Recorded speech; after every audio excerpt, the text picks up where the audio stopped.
É inacreditável mesmo pensar que um dia o Teixeira andava por aí e agora ele está a 7 palmos abaixo da terra, decompondo e sendo comido por minhocas. Que Deus o carregue. Ele morreu, bateu as botas, se foi, ele já era. Sinto inveja da coragem que ele teve em autodestruir-se por completo. Nunca sabemos quem tem esse tipo de coragem, mas sempre somos surpreendidos por aqueles que a têm. O rapaz tirou a própria vida, tinha 18 anos e não viveu nem a metade da vida. Imagine que o Teixeira não fez atrocidade alguma que seja irreversível naquela noite. Que ele não saiu de casa e procurou uma ponte para pular e acabar com sua própria vida. Imagine que ele seguiu em frente e parou de se importar com os problemas de sua família ou com os problemas pressionantes do ambiente militar. O Teixeira pôde, enfim, seguir uma profissão de sucesso e ter uma esposa e filhos. Um final feliz. Mas a realidade é bem diferente. É sem finais felizes. Talvez em um universo bem distante e paralelo exista um Teixeira com um final feliz, mas não nesse universo. O Teixeira não viu saída alguma no fim do poço. Ninguém detectou as intenções dele. O garoto triste sabia esconder bem a sua dor emocional e naquele dia definitivamente decidiu, pensando sobre seu método de fuga da realidade, que a melhor alternativa de suas opções era pular de uma ponte e que se foda a droga do mundo. Algumas horas depois dele pular, os moradores daquelas redondezas perceberam que alguém havia se jogado da ponte. Um rapaz baixinho de cabelo curto, um soldado sangrando por cima das pedras e das águas frias daquele rio de cor marrom quase laranja. Chamaram o serviço de emergência. O soldado foi identificado como sendo o soldado Teixeira. Bem, seu suicídio não funcionou de imediato. O soldado ainda respirava ofegante, mas sem consciência. Os ponteiros do relógio marcavam 00:09. Foi quando o Teixeira escreveu seu último adeus para os soldados que serviram na mesma base militar que ele. Através de mensagens, se desculpou e escreveu seu nome de guerra, sílaba após sílaba, com letras grandes, como se estivesse gritando exatamente do mesmo jeito que ele bradava o seu nome de guerra. Teixeira, Teixeira. Ao jogar-se ao fundo daquela ponte, com o impacto do seu corpo contra as pedras e da sua extrema dor física, após o impacto, o fizeram ficar inconsciente e mentalmente ausente. Por volta das 11 horas da manhã, os equipamentos que o mantinham vivo foram desligados e assim anunciaram a morte de Teixeira. O funeral de Teixeira aconteceu pela tarde e, por mais que eu quisesse estar presente para a última despedida dele, eu não pude comparecer. Não porque eu não tive coragem de vê-lo sem vida, mas porque estava de serviço de guarda. E quando se está de serviço de guarda, bem, eles impedem você de sair do quartel-general.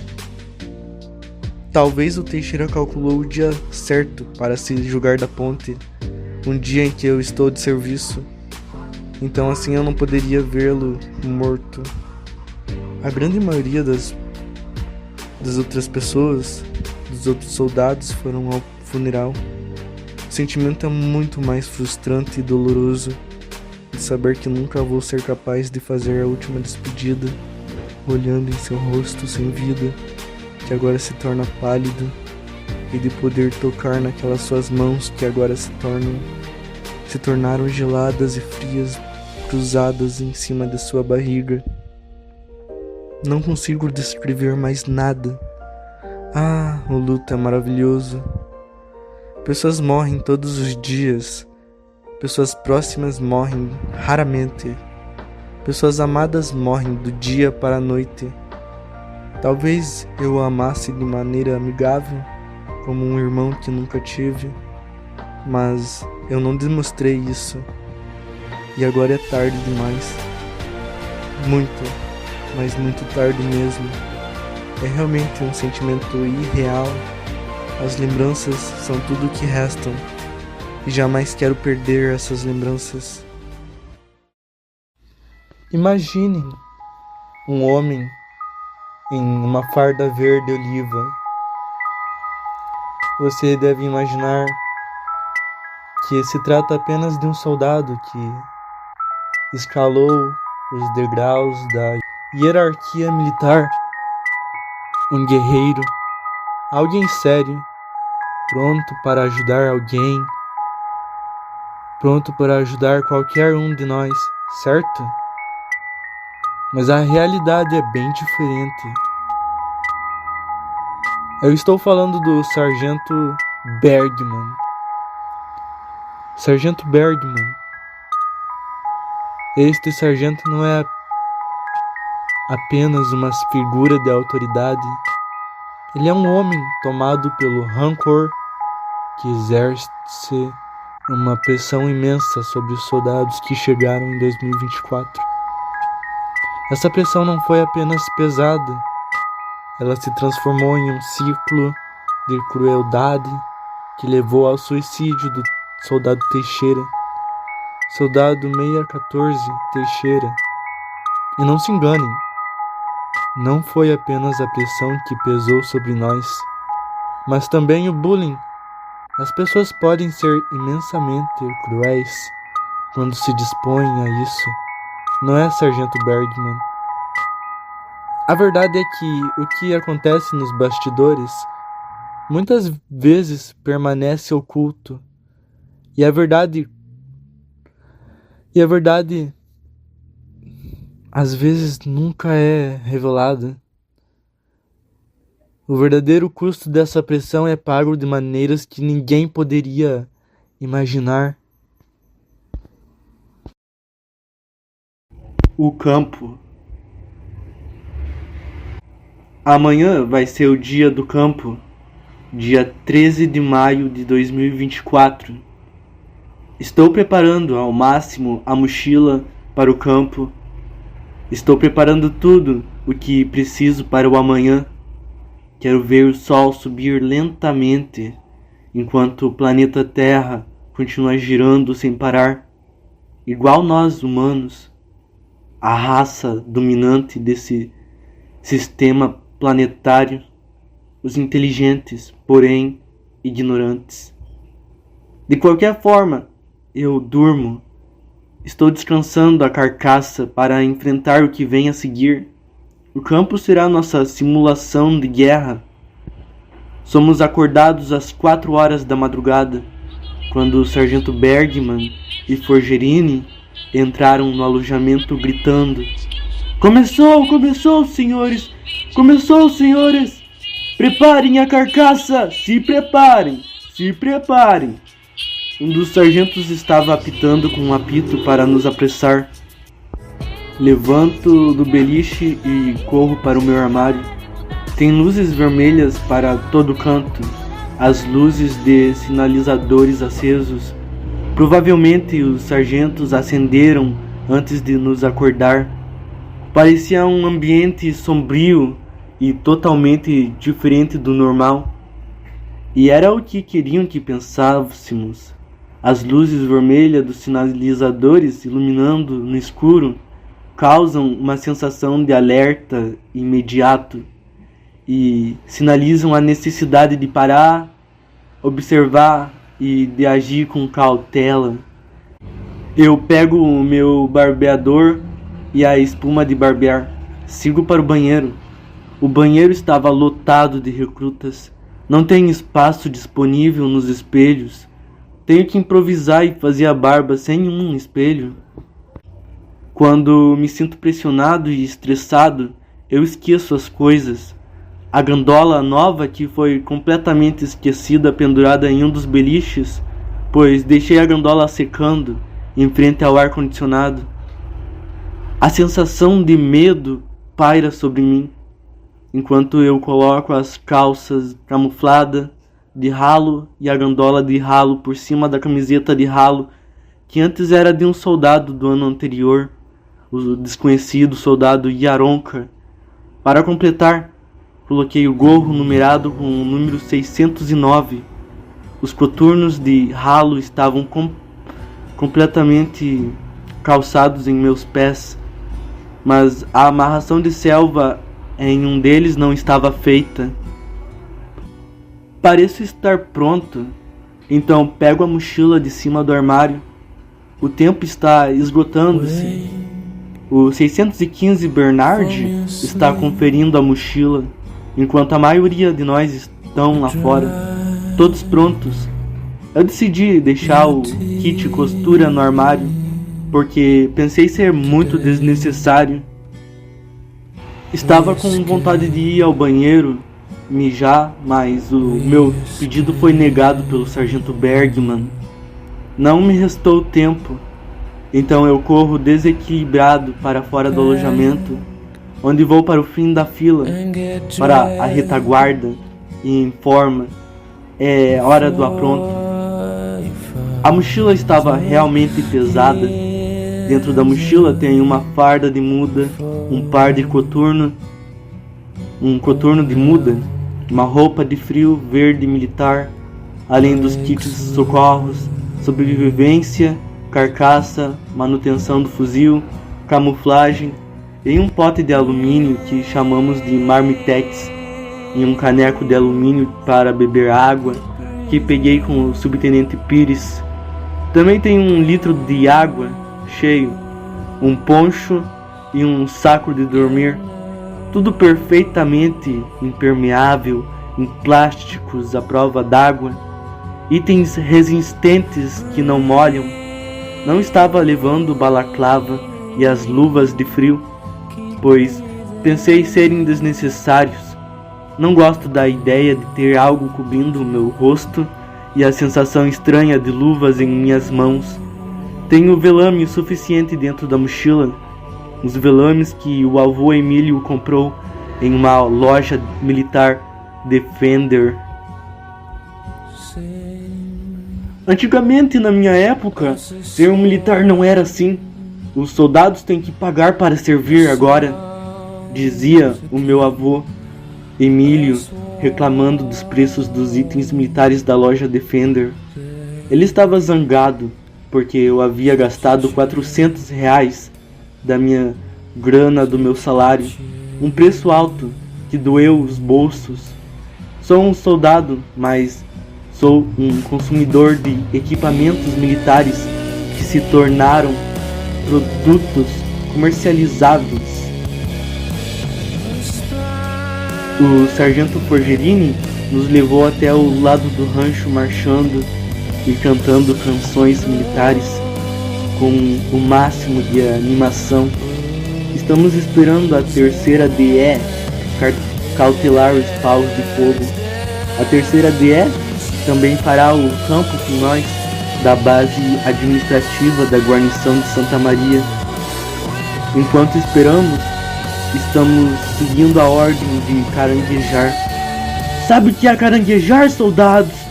Perguntou o sargento Forgerini, olhando com os olhos o mais arregalados possíveis para nós. Caranguejar é o ato e a técnica de aquecer o corpo. Caranguejar é dar pequenos pulos com cada perna de cada vez e manter a carcaça em movimento, sem sair do lugar, disse ele. Sinto uma sensação de que está faltando alguém aqui na retaguarda. eu penso. O Teixeira devia estar no lugar onde o cabo Lopes está, um cabo substituto. O Lopes também é o canga substituto do soldado 613 Ebling no campo. É mais difícil desistir agora, mais fácil encarar o desafio e continuar. Só desisto quando eu morrer. Quais são as chances de morrer no processo? Ser esfaqueado por alguém com um canivete? Não vou deixar ninguém irritado comigo. É a nossa vez de cautelar os paus de fogo e a bandoleira. A bandoleira facilitaria para carregar nossas armas não funcionais no campo. Abençoada bandoleira.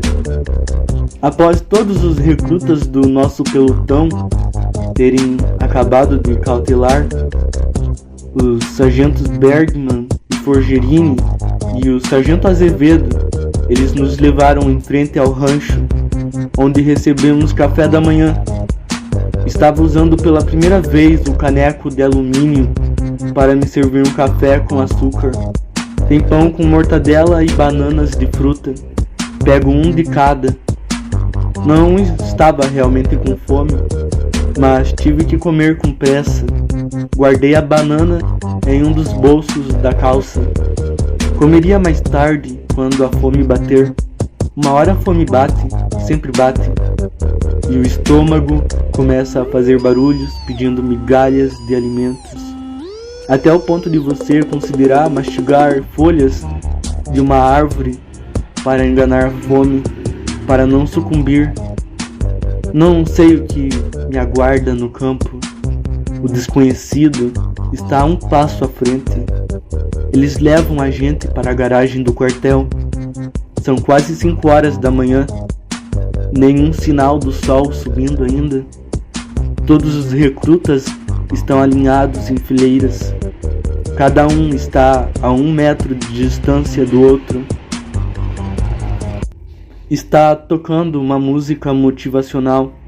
Devem usar muito essa música em curso de formação de cabos. O tenente Duarte está falando no microfone. Não estou prestando atenção no que ele está dizendo, porque eu estou prestes a mijar em minhas calças. Quero que os senhores tirem tudo o que tem dentro da mochila dos senhores e coloquem na sua frente e organizado em cima da lona de apronto, disse o tenente Duarte. Os sargentos estavam passando por cada um dos recrutas. Estavam fazendo uma espécie de revista para ver se algum de nós estava levando algo ilegal ou algo que não deveríamos levar para o campo. Devem estar procurando por drogas ou armas. Os sargentos são como cães farejadores. O sargento Azevedo está revistando as coisas que vou levar para o campo. Ele pede para eu abrir as tampas dos kits e eu as abri. E ele dá uma rápida verificada com a sua lanterna de luz esbranquiçada. Pode fechar os potes. Cadê a toalha que foi pedido? Perguntou ele. Eu esqueci, senhor. A toalha eu não quis levar porque somaria mais peso. Ele diz, arrego, como vai se secar quando estiver molhado? Perguntou indignado. Não sei, senhor, eu disse. Posso ir ao banheiro, senhor? Não consegui resistir em perguntar. Se não perguntasse agora, quando eu perguntaria? Está precisando muito ir? Ele perguntou. Sim, senhor, respondi.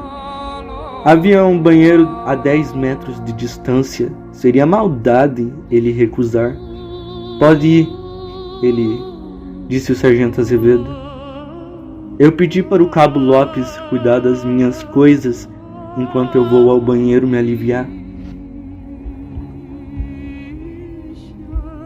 Ordenaram que colocássemos nossas mochilas em um caminhão militar VW Worker com a traseira aberta e fechada nos lados e acima. Esse caminhão transportava apenas nossas mochilas. Outros 3 caminhões levam os recrutas da terceira DE. São mais de 70 recrutas divididos em 3 VW Workers.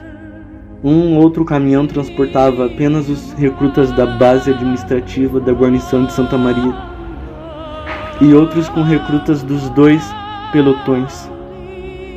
Estou no caminhão com os recrutas dos 2 pelotões. Não tenho como saber para onde estão nos levando. O meu Kanga 610 da Rosa está ao meu lado. A numeração do gorro dele estava descolando. Ele não costurou direito. Alguém tem o kit de costura para me emprestar? Perguntou o da Rosa para os recrutas dentro do caminhão. Um deles tirou do bolso um potinho pequeno de kit de costura e emprestou para o meu Kanga. Ele precisava só de uma agulha e um rolo de linha. Um rolo de linha cor preta ou verde. Eu preciso ajudá-lo a costurar, porque ele não tem muita experiência com costura. Eu aprendi a costurar assistindo tutoriais no YouTube. Não foi com a avó ou bisavô. Lembro que no internato alguns de nós pagavam para costurar os bolsos da farda, que era o que pediam para ser costurado na farda. Malditos bolsos descosturados. Em minha primeira oportunidade de levar a farda para a casa dos meus avós, pedi para que minha avó costurasse. A minha avó Rosalene costurasse os bolsos da farda para me ajudar. Costurar o gorro estava sendo uma tarefa complicada, com o caminhão militar em movimento. O motorista deve ter tirado a carteira de motorista ontem. Tenho medo de agir do jeito que eu mesmo critico e admito que eu não tô muito legal. Demoro pra ligar a TV, eu sempre acabo assistindo um filme onde eu morro no final. Tem 20 anos que eu existo por aqui e mais de 2 que eu não te tenho do meu lado. Alguns motivos pra pensar em desistir e amigos pra não precisar chorar calado. Então me diz que vai ficar tudo bem. Prezados senhores e senhoras, permitam-me apresentar um sargento que se destaca por sua dedicação e inquietude, o sargento Azevedo. Um homem que aprecia a companhia de mulheres góticas e é um fumante nato. Ele possui a habilidade de conduzir conversas que nos afastam das agruras do mundo real. Este mesmo sargento, com um espírito irreverente, teve o prazer de me apelidar de Tyler Durden. Recordo-me bem desse momento. Talvez eu sempre tenha sido um soldado em meio a uma crise de identidade. Ou quem sabe, sempre tenha agido como alguém que fingia ser. Eu sou um homem que desafiou as regras que muitos temiam quebrar. Seja bem-vindo ao clube. Sessões. Estamos em frente ao contingente. O sargento Bergman está de frente para nós na Alameda. Ele segura uma folha misteriosa que provavelmente diz a seção de cada um de nós recrutas. Estou ansioso para saber, mas também estou com medo. O medo de pertencer ao rancho e me tornar um rancheiro. Não quero ser um rancheiro. Ele começou a anunciar as sessões. O soldado da Silva vai ser transferido para um outro quartel, pois a sessão dele é em outro lugar. Isto justamente porque ele tem um certificado em técnico em veterinário e porque também sabe cuidar de cavalos. Essa deve ser a última vez que estou vendo o da Silva. Não há drama nenhum. O drama é perigoso às vezes. O capitão Damian elogiou o da Silva e o disse para aproveitar a oportunidade que ele teve. Eu imagino qual seria a seção do Teixeira, a vila militar, o contingente, os prédios militares ou o rancho. Não são muitas opções agradáveis. Talvez a vila militar. Eles colocariam ele para sofrer naquele lugar, carregando pesos como um burro de carga. Ou talvez ele seria uma das putinhas do sargento de Moraes, trabalhando nos prédios militares que é um inferno, aquelas torres gêmeas. O Daniel e o Xavier foram designados para o Almotes, que é onde entregam materiais para as outras seções. É como um mercado. É onde cautelam os produtos de limpeza. Eles têm um estoque de várias coisas que precisam organizar e distribuir. Os rancheiros são o Bernard, o Gabriel e o Chimainski. Confesso que fiquei aliviado pelo meu nome não ter sido citado nesse momento. Um dos lugares que eu gostaria que fosse a minha seção é o hotel de trânsito. Mas os recrutas que escolheram foram o Tassinari, o Drescher, o Honig e o Keller. Não tive sorte, ou eu nunca estive destinado a trabalhar nessa seção. Talvez eu seja do contingente e vou trabalhar com o sargento Bergman e o subtenente Pires e o cabo Cauã. E com o sargento Forgerini eu iria surtar. O contingente é um núcleo de controle onde as decisões são tomadas. O contingente precisou de 10 combatentes: o Preus, o da Rosa, o Alan, Fagundes, Emanuel, Roger, Eduardo, Kainan e o Silva Santos. E mais uma vez o meu nome não havia sido mencionado. A vila militar tem os seguintes militares: Cabo Lopes, Ebling, Weber, Maidana, Nesque, o Alberto e o Bosta do Machado, e também o Magalhães, Oliveira e o Lucas. E aqueles que terão que aguentar ouvir os apelidos não engraçados do Sargento de Moraes são o Gonçalves, Silvano, Anderson, Schumacher. Alguns foram selecionados para sessões independentes, onde precisam de apenas um recruta. Esse foi o caso do Zancan, do Cardoso e do bebê chorão do Richard. O Gregório também foi selecionado para uma sessão independente. Ele faz parte da seção de informática, como diriam, muito bisurado, né? Enfim, meu nome é um dos últimos a ser mencionado junto com o Soldado Coelho. A minha seção é o Ebefácio. Essa é a primeira vez que ouvi falar sobre essa seção, então, se julgar pelo nome da seção, não deve ser difícil. Não sei onde é localizado o Ebefácio, mas eu julgo ser fora do quartel. A tua seção é do Ebefácio? Perguntou o soldado Isaías. Sim, senhor. O soldado 633 também. O Coelho também é da seção do Ebefácio, eu respondi. Faz um favor e chama ele pra mim.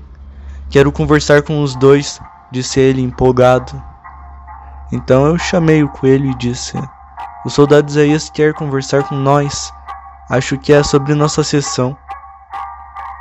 A sessão do EB Fácil significa Exército Brasileiro Fácil. E vocês vão trabalhar com o atendimento ao público idoso de manhã. E geralmente à tarde é somente faxina, porque é expediente interno. O nome do coronel da sessão é Ademar. E sempre que entrar na sessão que vocês têm que bater continência e dar um bom dia para o coronel, explicou ele. Então o soldado Isaías também era da sessão do EB Fácil.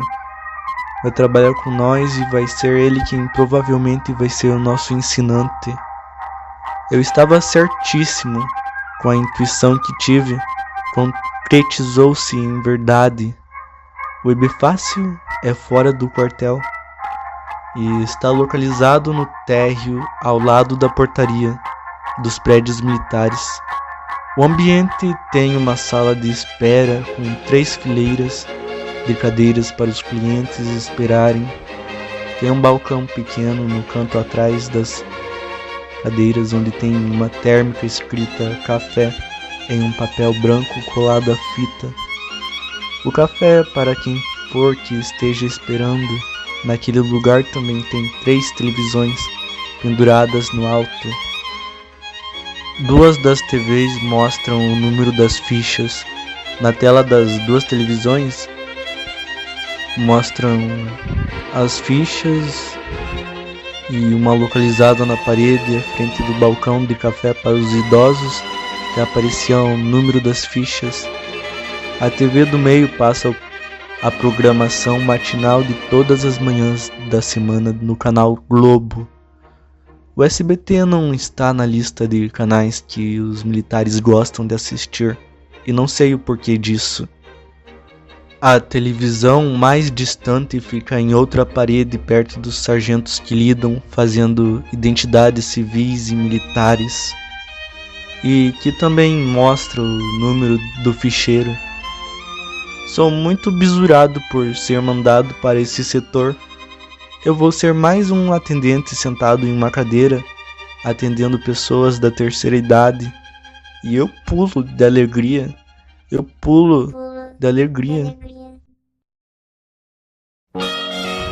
Caro soldadinho Isaías, a infantaria deveria sentir vergonha de você. Não pelo seu entusiasmo como soldado, mas pelo seu hábito de invadir a privacidade dos colegas, não é mesmo? Sinceramente, ainda não entendo qual é a sua obsessão. Sua curiosidade ultrapassou todos os limites, e isso é algo que você deveria rever. Aqui está o que realmente aconteceu. Eu deixei meu livro pessoal em cima do armário e você, Isaías, foi quem o encontrou. E em vez de respeitar minha privacidade, decidiu permitir que todos lessem o que eu tinha escrito no meu querido diário. Todos tiveram acesso. É bem provável que você até tenha tirado fotos das minhas anotações, preocupado com quem poderia ter visto. Preocupado, não é? Minha esfera de privacidade foi invadida de forma brutal, transformando meus pensamentos íntimos em um espetáculo, algo que ninguém deveria ter lido de jeito nenhum. Então, me ame ou me odeie. E desde aquele dia em que o soldado Isaías invadiu minha privacidade, você se transformou em outra pessoa, Isaías. Eu tenho certeza de que seu desprezo por mim só cresceu, a ponto de você me deixar de seguir nas redes sociais. Agora, preciso seguir em frente. Eu vou seguir em frente e esquecer tudo isso.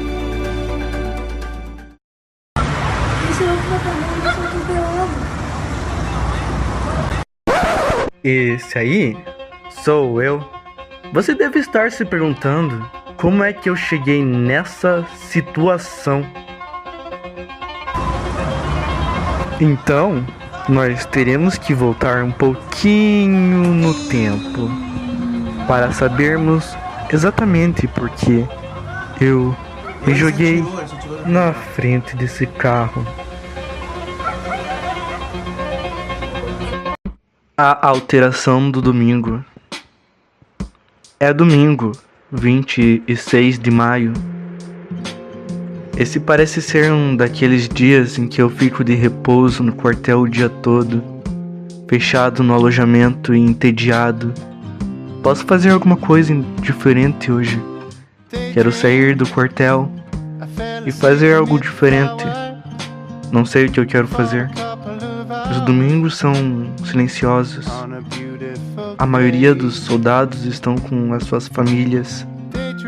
O Daniel, o Lucas, o Silvano são os laranjeiras. O quartel é a árvore. E os recrutas que não viajam para suas casas são as laranjas ou os laranjeiras. Pelo menos é o que dizem.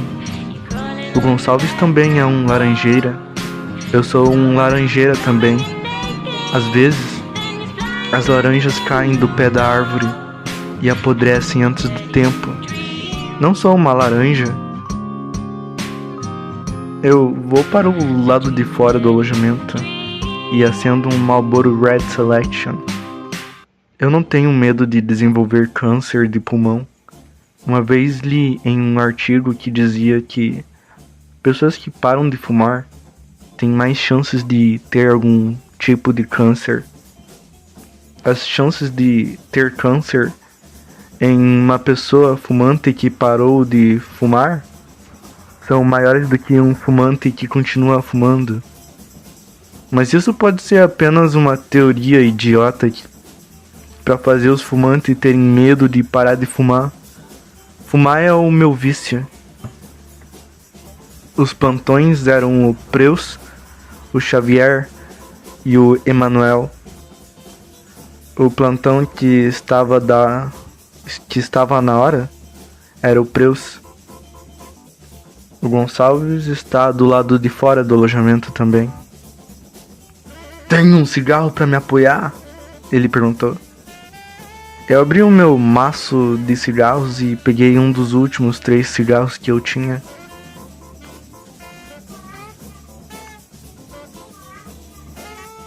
Contei.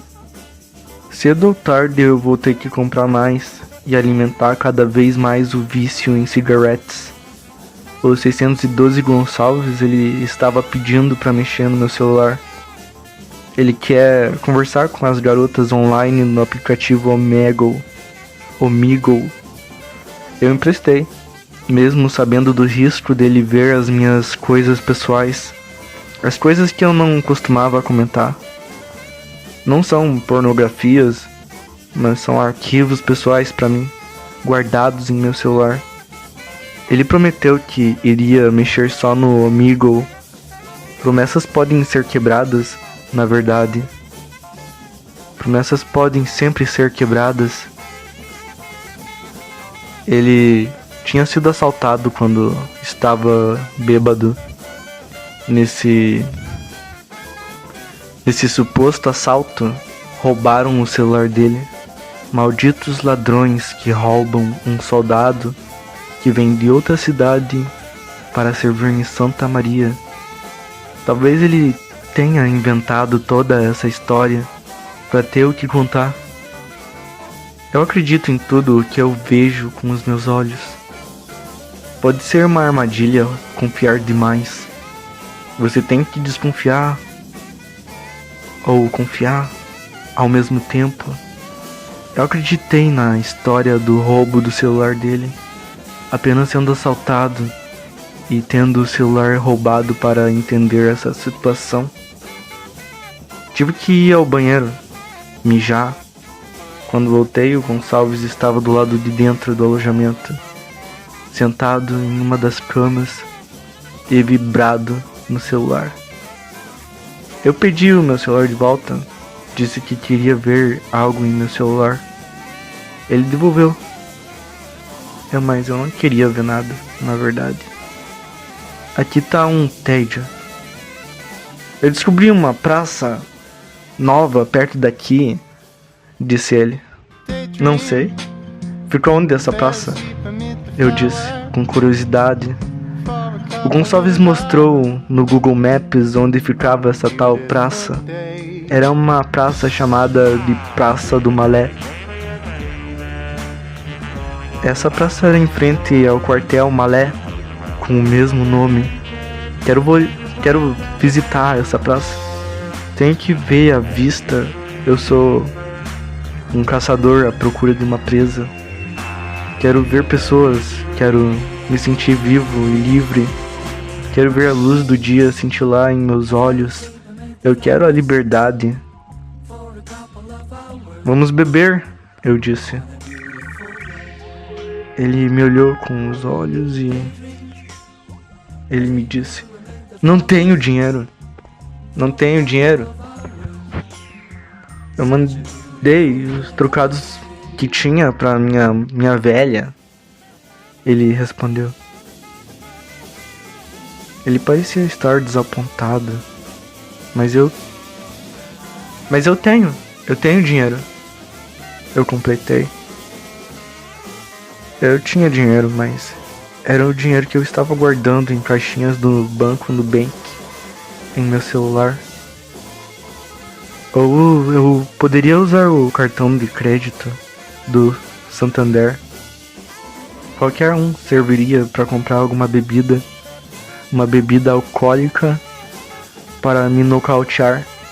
Os dias anteriores não estavam sendo fáceis. Fazia 6 meses que eu não visitava a minha mãe. Quando chegavam os finais de semana que eu não estava de serviço, eu ia para a casa do meu avô, a casa dos meus avós, ou eu ficava no quartel. As duas opções eram entediantes e cheias de restrições. Existem muitas restrições para um homem jovem e adulto com a minha idade. Quero esquecer essas coisas, pelo menos quero esquecê-las hoje.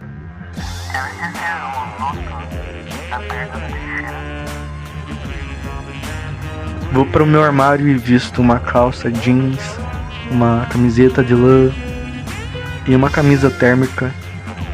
A camiseta de lã de mangas compridas era do Roger e ela era listrada com azul e preto.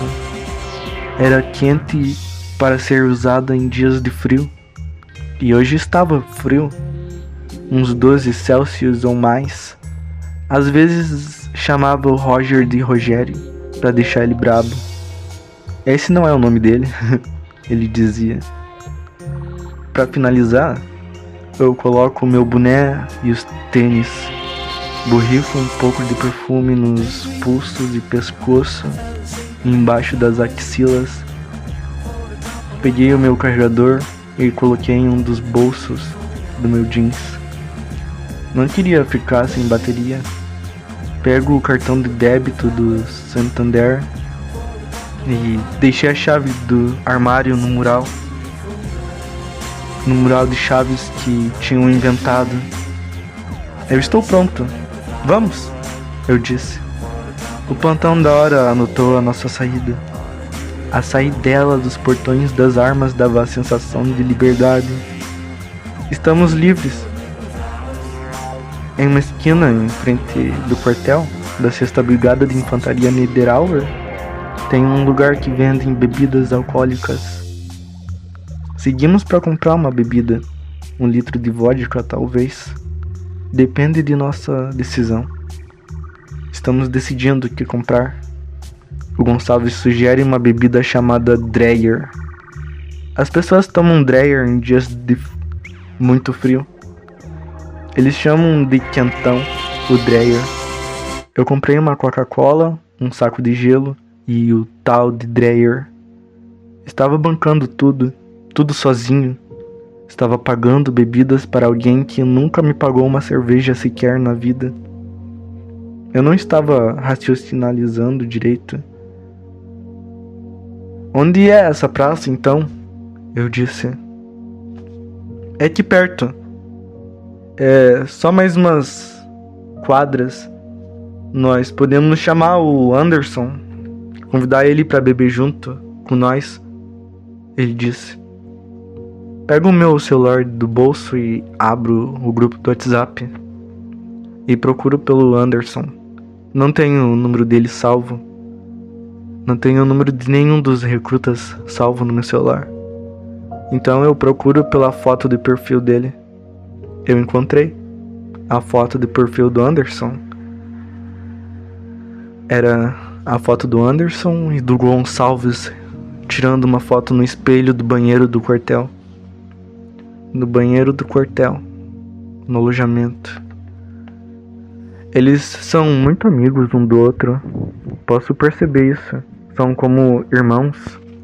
Nós ligamos para o Anderson, nós convidamos ele e contamos sobre o nosso armazém de Coca-Cola e Dreyer que estamos carregando em sacolas de plástico.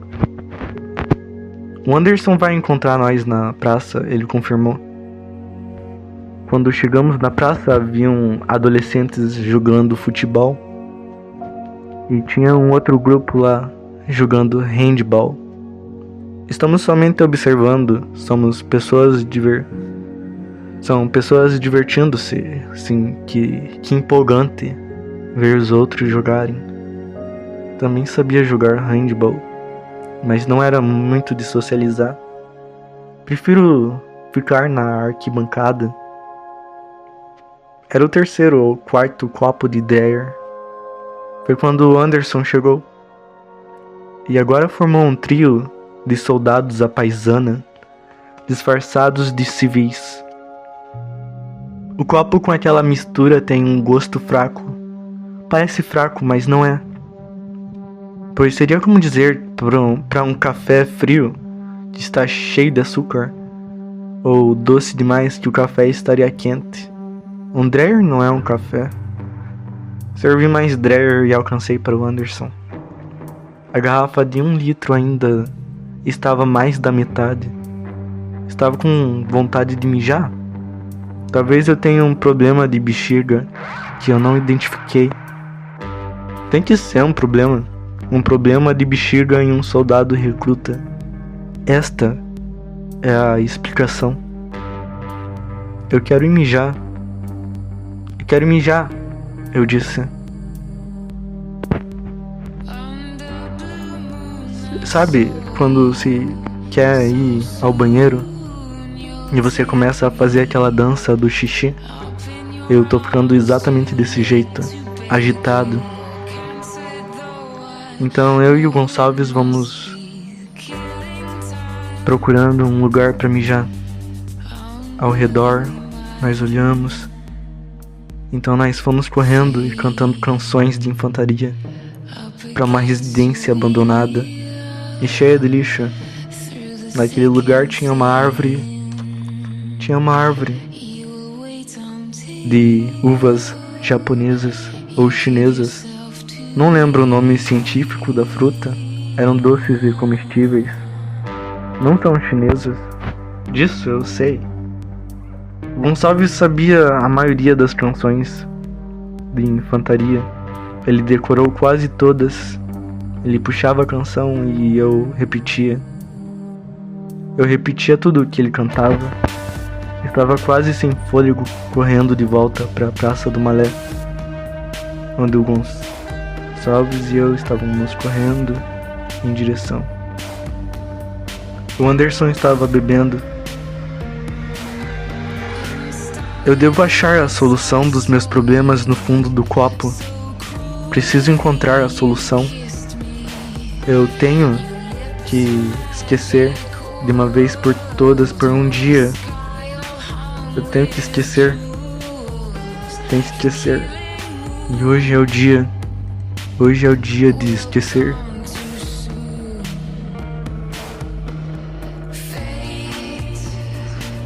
Havia 9 adolescentes jogando um futebol na praça do Malé. O Gonçalves e o Anderson pediram para jogar futebol. E enquanto isso, eu fiquei sentado no banco bebendo todo o Dreyer com a Coca-Cola e o gelo. Nesse momento eu lembro de ter me sentido tonto e zonzo. Quando o jogo de futebol acabou, devia ser por volta das 4:30 da tarde. Eu, o identificado soldado 609 Carvalho e o soldado 612 Gonçalves procuramos outro bar para comprar uma carteira de cigarros. De certa forma, concordei em comprar um velho barreiro.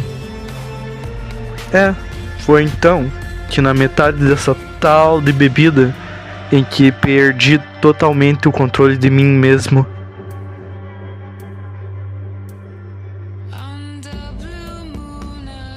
O céu estava escurecendo. Lembro de o Gonçalves tentar me levar pro shopping para me ajudar a curar o porre. Porém, ambos estávamos realmente embriagados e mal conseguíamos ficar em pé. Mas não caminhamos muito longe do Malé, pois em um momento em que a bebida tomou o controle total de minhas ações, me fez de marionete e corri sem controle para atravessar a rua e sem olhar para os dois lados da avenida.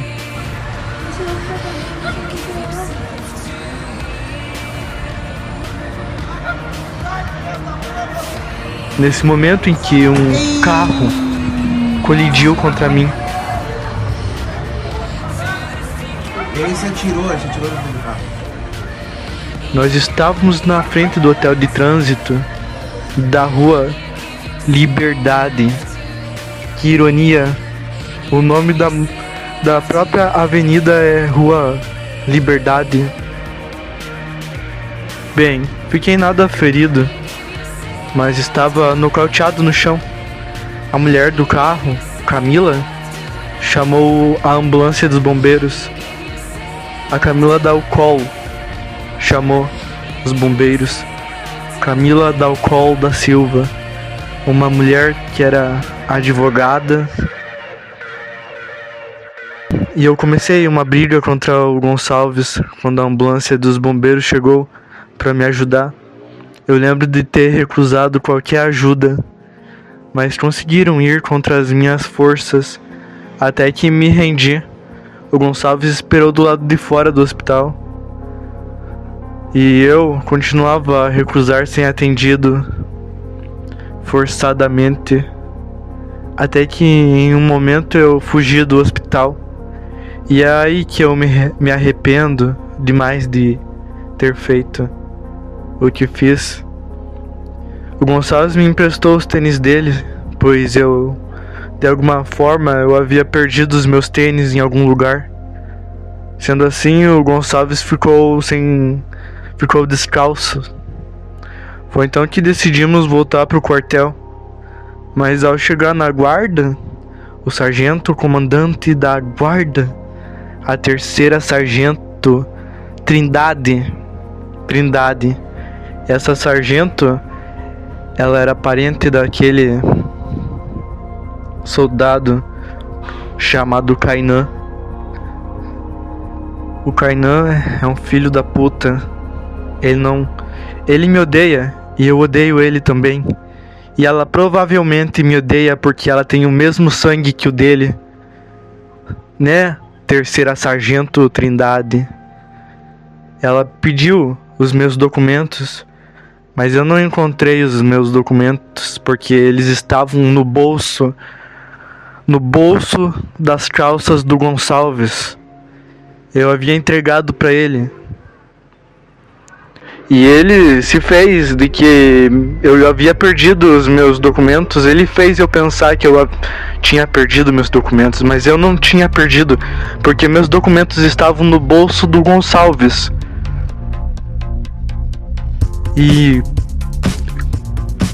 eu não sabia onde estavam meus documentos. E eu entreguei a primeira coisa que eu encontrei nos meus bolsos um pedaço amassado de papel higiênico. Eu sei que isso foi um pouco desrespeitoso da minha parte. Então ela ligou imediatamente pro sargento de dia, o terceiro sargento Bergman. Depois disso eu entrei em um tipo de discussão com a comandante da guarda. O sargento de dia da base chegou na guarda e levou nós para o alojamento e me fez tomar 2 banhos gelados. Um foi um banho na lavanderia, na torneira, dentro do tanque de lavar roupa. Esse dia foi o dia da minha alteração.